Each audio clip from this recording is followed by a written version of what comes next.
Salam kızlar. Bugün bu make-up'ı edə sizinle birlikte evliliğimizde bize normal ama bəzilərinə göre eşitdiklərində anormal gələn şeylerden danışacağıq. Gəlin başlayaq. İlk olarak onu diyeyim ki, ev işlerini sadece mən yox, həm də həyat yoldaşım görür. Yəni biz düşünürük ki, hansısa iş qadına görədir, çünki ən adi yaşamaq üçün olan bacarıqlardır ev işləri. Amma problem orasıdır ki, mən bu bacarıqlarda daha pis. Bundan istifadə elədim, tart shape tape. Qədirin pulu bizim pulumuz, amma mənim pulum mənim pulumdur. Amma nəysə ailəyə qatqı olsun deyə mən də bir yerlərdə maddi dəstək oluram əlbəttə ki.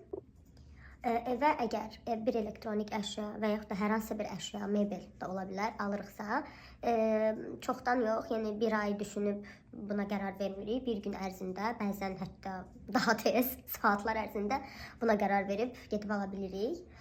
Çox gözləməyi də sevmirik. Yəni maddi cəhətdən bəlkə də heç onu afford edə bilmirik, amma tez bazar gedib alırıq. Hələ ki uşaq istəmirik və bunu eşidənlər məyus mu olur? Yəni çox qəribə qarşılayır bu məlumatı, bu qərarı. Biz düşünürük ki, dünyaya uşaq gətirmək çox məsuliyyətli, çətin bir qərardır.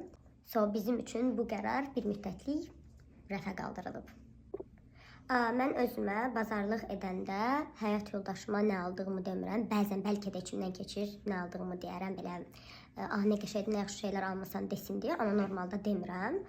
Çünki buna gərək duymuram. Amma o mənə geyim və s. alanda həmişə deyir, bundan çox xoşu gəlir və onun paltarlarını birlikdə, ümumiyyətlə özünə geyim, ayaqqabı və s. alanda birlikdə seçəndə bundan çox xoşu gəlir.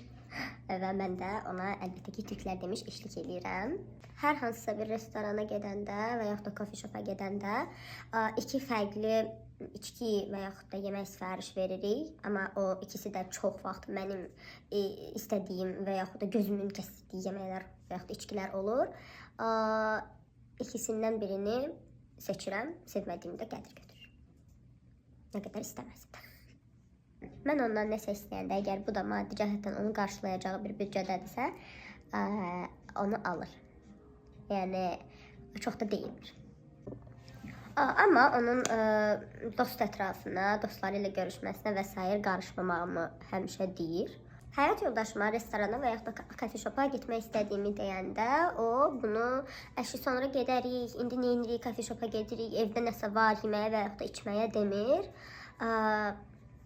Elə dediyim kimi, o da deyir ki, yaxşı gəl gedək. Qızlar, bu da istifadə etdiyim məhsullar. Sağ olun.